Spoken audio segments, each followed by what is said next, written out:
Hello, everyone. Thank you so much for joining me for Wlbt Plus. My name is Cara Shirley. I'm your digital news desk host, and it is December the 26th, 1 o'clock on December the 26th. I'm so glad that you are here to join me.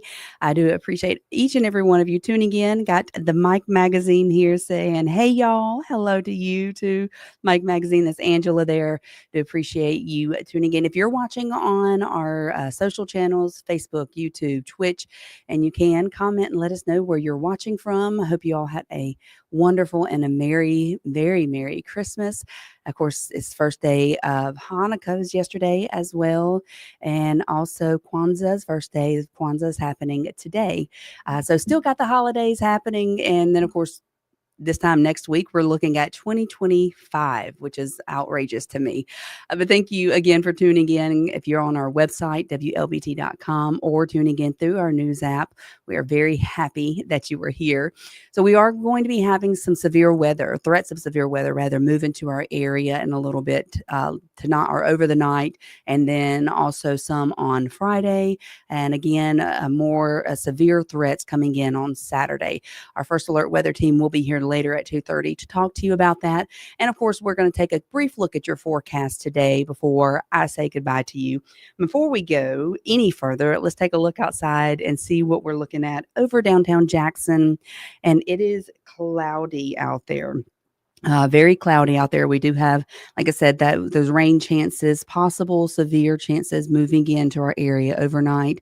So just be prepared for that. And the best way that you can prepare for that is by downloading the First Alert Weather app so that you can get those pinpoint notifications on severe weather if it is happening in your area.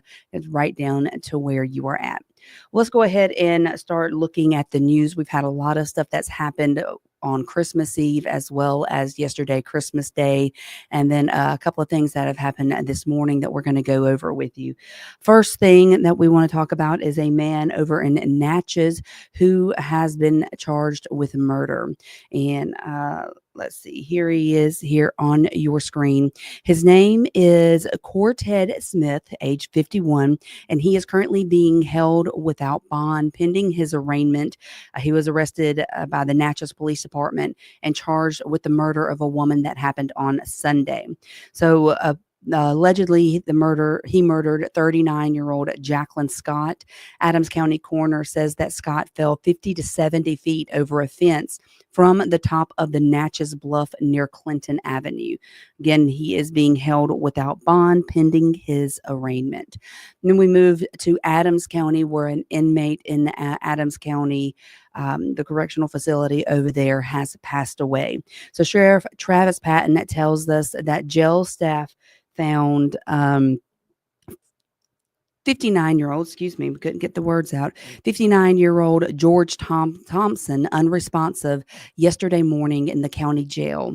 So when paramedics arrived, they had determined that he was deceased. Sheriff Patton says that he had been behind bars since December 13th for disorderly conduct and breach of peace. He was waiting on a committal hearing. The sheriff says that Thompson had been held in a cell by himself. There were no requests that were made for medical assistance, and the sheriff also said that the staff at the jail did check on Thompson throughout the night. The cause of death is under investigation, and that investigation will be held by the Mississippi Bureau of Investigations. We'll continue to follow this and bring you the updates as we receive them. Now, if we go over to Attala County, there has been an arrest made in a deadly shooting that happened last week.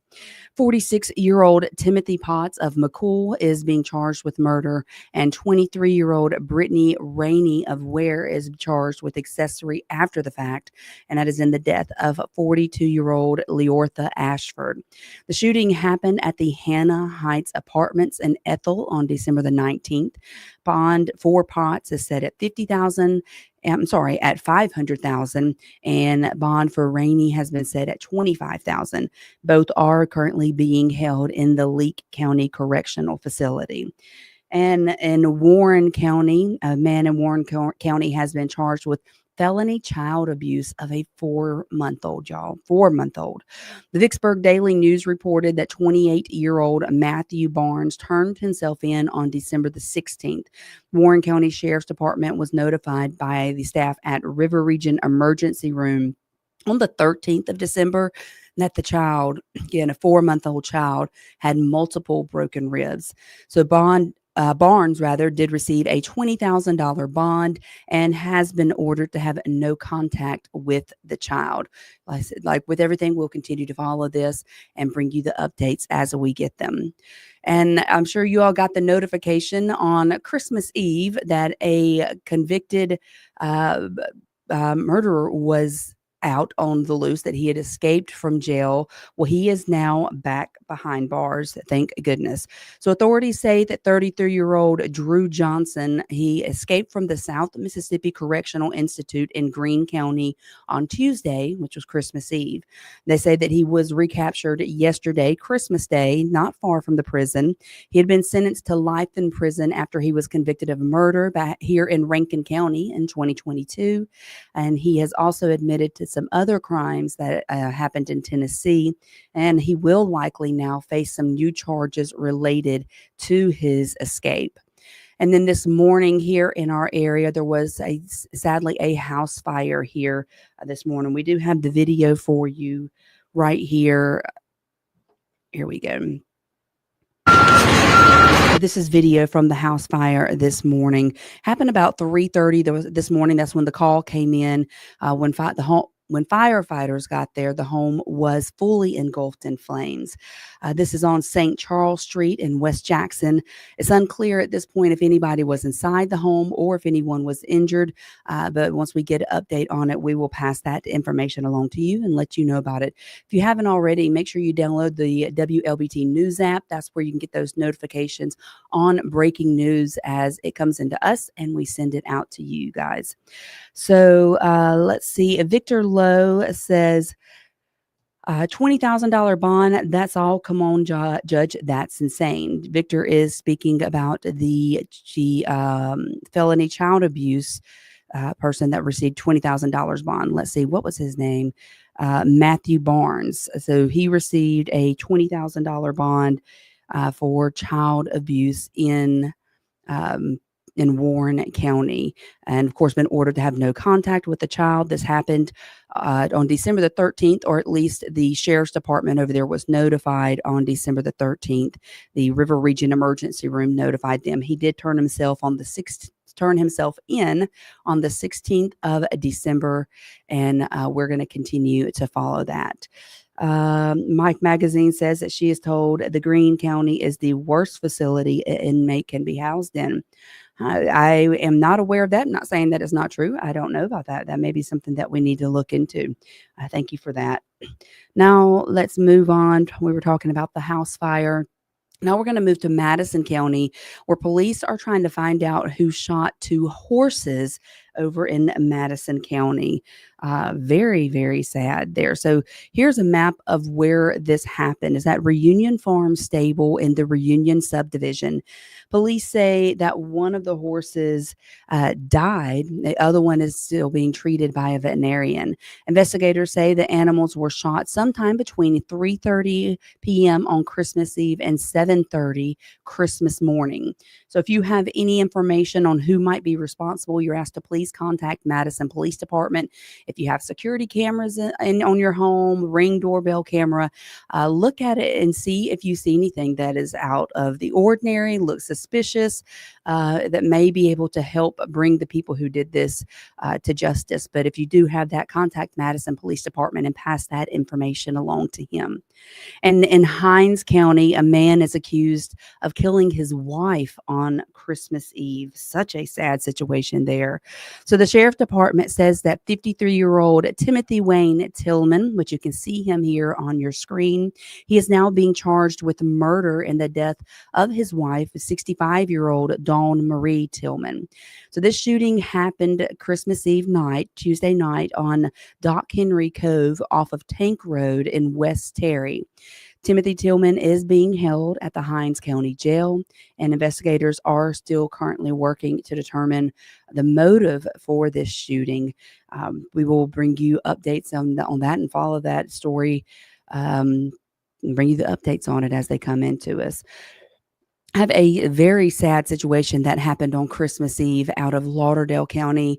As most of you may know, Lauderdale County is my home county, and just to hear of this situation happen is heartbreaking. So a man over in Lauderdale County is now being charged in a Christmas Eve shooting that left one person dead and two people injured. Sadly, one of the ones that passed away was a teenager. He was shot. So this is the man who's been arrested on your screen. His name is Joseph Spinks. He's 50 years old and he lives in the Tumsuba area. He's being charged with murder for the death of the teenager identified on social media as Trayvon Young.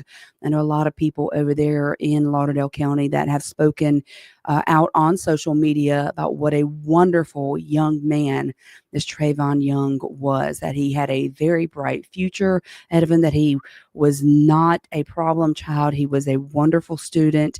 He was a friend to everybody he met. And I think that makes the situation even more heartbreaking. Also, Trayvon would have turned 16 on Christmas Day. He was killed on Christmas Eve, the day before his birthday. He was a student at Northeast Lauderdale High School and participated in multiple sports. So currently, we don't have a motive on the shootings, and we don't have information on a motive of the shootings or the condition of the two other people who were shot. However, the Lauderdale County Sheriff's Department does say that more charges are possible. If you have any information on this, that's to maybe why it happened, or if there's something that you caught on your camera at home, you live over in this area in Lauderdale County, please contact the Lauderdale County Sheriff's Department and pass that information along to them. And then also on Christmas Eve, a Marion County high school football player was killed, sadly was killed in a car crash.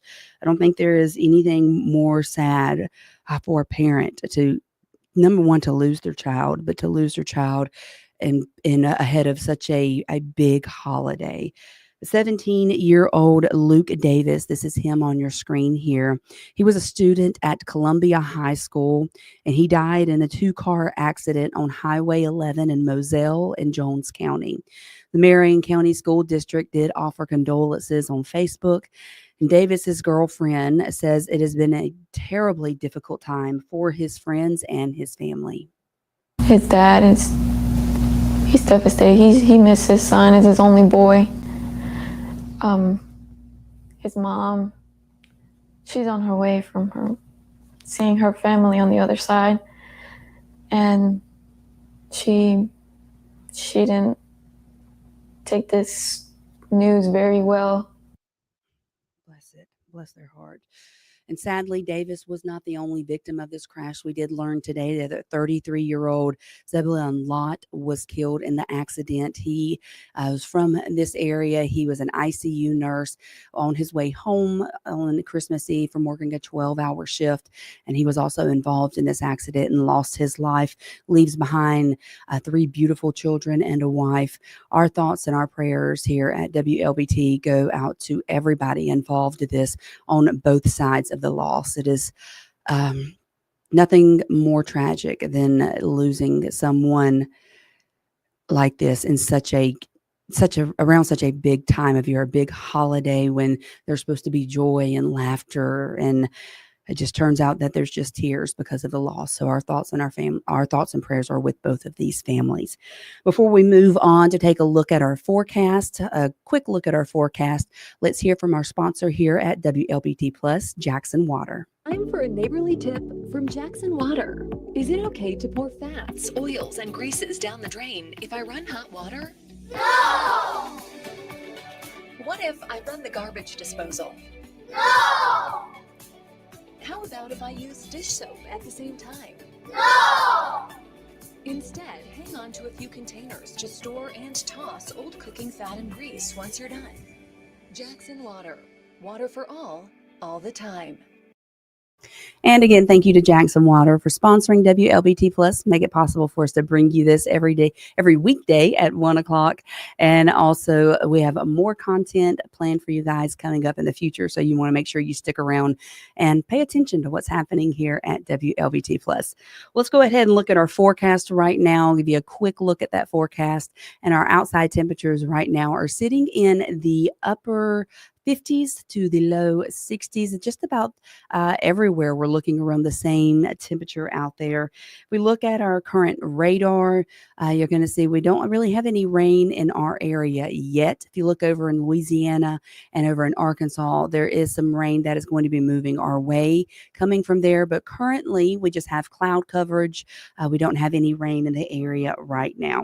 So our next 12 hours, we really want to pay attention to. If you see, once we reach that 1:00 time period, we have a 60% chance of rain, and there is a small chance of those being some severe storms. Of course, with this time of year, a tornado cannot be ruled out, but it's a slight chance for tonight. So the rain overnight does have a slight chance of severe storms, but we're really looking ahead in our forecast, and we look at the next 7 days. You see on Saturday, we have a 90% chance of rain on Saturday. There is a chance of some severe storms on a Friday with the 50% chance of rain. But Saturday is where our real concern is going to be. There is a marginal risk of multiple storms, multiple rounds of storms throughout the day. There is a chance for high winds, large hail, some tornadic activity. None of that can be ruled out for Saturday. So you want to make sure that you prepare now for the possibility of that severe weather on Saturday. One of the ways you can prepare is making sure you have the First Alert Weather app downloaded onto your phone. And then also, you want to make sure if you have anything outside, especially if the kids got a trampoline for Christmas, you want to make sure you have that thing secured down. If you have anything else outside, you want to make sure you get all those things secure, and make sure you are aware of where your safe places are inside your home should a tornado happen and be in your area. Make sure you also have multiple ways to get those notifications. Of course, First Alert Weather app will give you those, but also the National Weather Service and things like that. You want to make sure you have multiple ways of staying informed as this severe threat moves into our area, especially on Saturday. You don't want to rule out any severe weather tonight. There is that chance tonight. There is a chance tomorrow, but Saturday is where we really want to pay attention to right now. Of course, we'll have more information on that for you, more exact details. Well, I say exact details, as close to exact as we can get details for you as we move closer to Saturday. And then, of course, 2:30 today, our First Alert Weather team will be in here, and they will be able to give you those updates and look better at the timing of the rain tonight, tomorrow, and even into Saturday. So you want to make sure you are tuned in for that. Mike Magazine saying, thought we would have some snow for the holiday season. That is hilarious. Wouldn't that have been nice? No, we didn't even have cold weather for the holiday for Christmas. But yeah, that would have been great to have some snow. And Janet there saying, hello, Cara. Hello, Janet. How are you? Glad to see you today. Janet's one of my friends over in Meridian. Well, let's talk about some good things that happened on Christmas Day, Christmas Eve. We had a lot of sad things that we talked about earlier. Let's talk about a couple of good things that happened on Christmas Day. So, families, of course, celebrated for Christmas yesterday. First responders remained on the job, a very thankless job, working hard to keep you and your families safe. So, with the crews with the Byram Fire Department, worked a 24-hour shifts over the holiday. And even though they had to spend time away from their families, they did make the best of their time together at the station. The fire chief grilled steaks for them. Those look amazing. And the firefighters told us that they really did enjoy the fellowship. It's a blessing to be here at the mercy of the citizens and taxpayers, and to be on call if needed. Like I said, it's a calling. It's not a job. You know, we're called to do this, so we're here. We're away from family, but we are family. This is my extended family. I couldn't do it without these guys, so we do it collectively. We have fun, laughter. We sit down and we break bread. I love that what he said. We are away from family, but we are family. You know, those guys spend so much, guys and girls. Okay, let me correct myself there. Those first responders spend so much time together that they do become family. So they were on call the entire time. They say there's typically an increase in structure fires this time of year. That's of course comes with having real Christmas trees in the house and maybe having faulty wiring on the lights. The trees get dried out, running heaters, maybe not running them safely.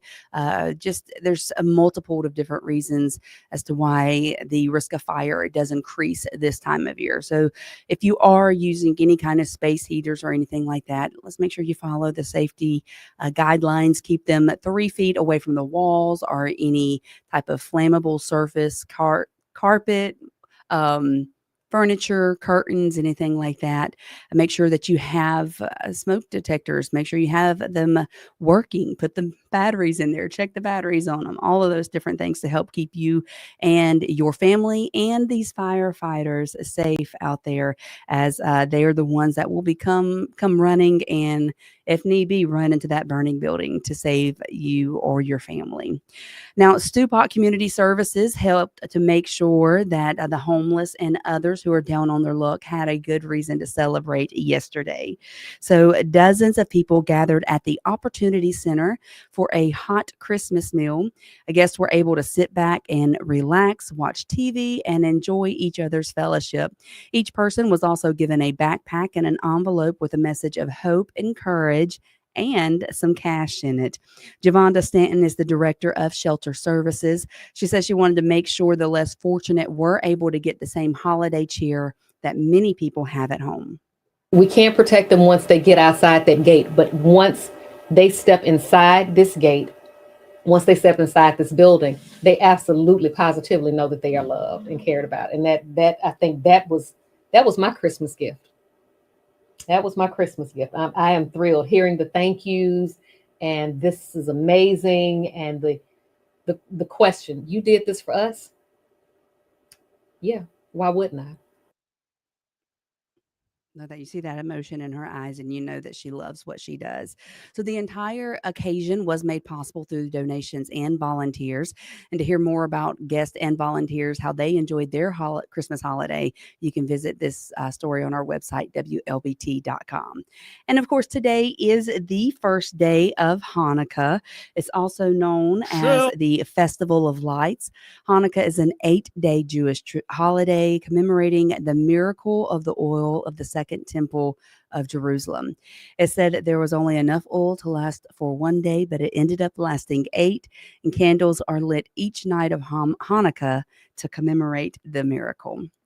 Well, guys, that's going to be the end of WLBT Plus today. Make sure you're here at 2:30 for the First Alert weather team to hear from Dave Roberts and get a better breakdown, better timing of that forecast or the severe weather that is forecasted to come into our area later on today. I'll be back tomorrow at 1 o'clock, and I hope to see you then. I hope you all have a great day. Stay safe, stay dry, and all of that good stuff. I'll see you guys tomorrow.